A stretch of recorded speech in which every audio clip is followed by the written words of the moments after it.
Hi everyone. Ever faced that frustrating error during a Debian 12 live installation? The one that says grub-install.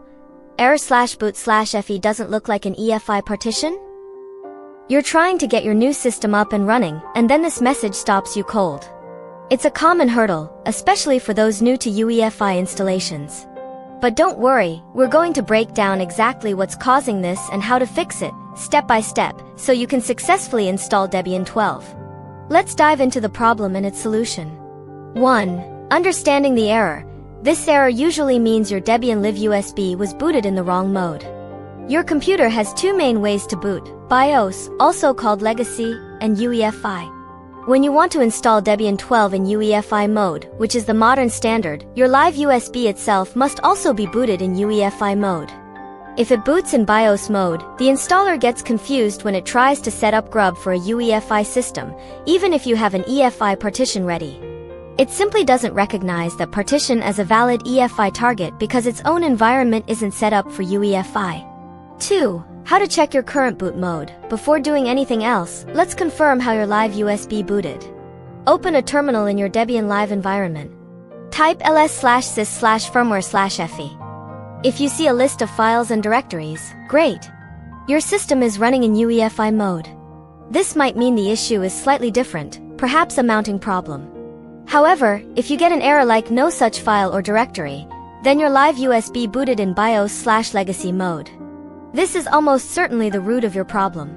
3. The fix. Reboot and boot correctly. If you found you were in BIOS/legacy mode, the solution is straightforward. You need to reboot your computer. As it starts up, enter your computer's BIOS/UEFI settings. The key to press is often F2, F10, F12, or DEL, but it varies by manufacturer. Once inside, navigate to the boot options or boot order section. Look for your USB drive. You will likely see two entries for it, one that says UEFI before the drive name, and one that doesn't. Select the entry that explicitly mentions UEFI. Save your changes and exit. Your computer will then reboot from the live USB, but this time in UEFI mode.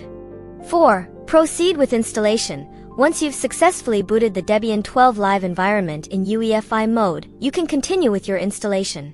The graphical installer should now correctly identify your EFI System Partition, ESP, and install grub without the previous error. If you're doing a manual installation using chroot, ensure your EFI partition, usually mounted at /boot/FE, is correctly mounted before you enter the chroot environment and run grub-install. For example, after mounting your root partition to /mnt, mount your EFI partition. Mount /dev/sdxy/mnt/boot/FE. Replace sdxy with your actual EFI partition. Then, proceed with your chroot and grub-install commands. The key is that the live environment itself must be in UEFI mode for grub-install to properly configure a UEFI bootloader. This simple change in how you boot your live media makes all the difference. And there you have it. A common error, a simple solution. I hope this guide helps you get your Debian 12 installation running smoothly. Thank you so much for watching. If you found this video helpful, please give it a thumbs up, and don't forget to subscribe for more tips and tutorials. We appreciate your support.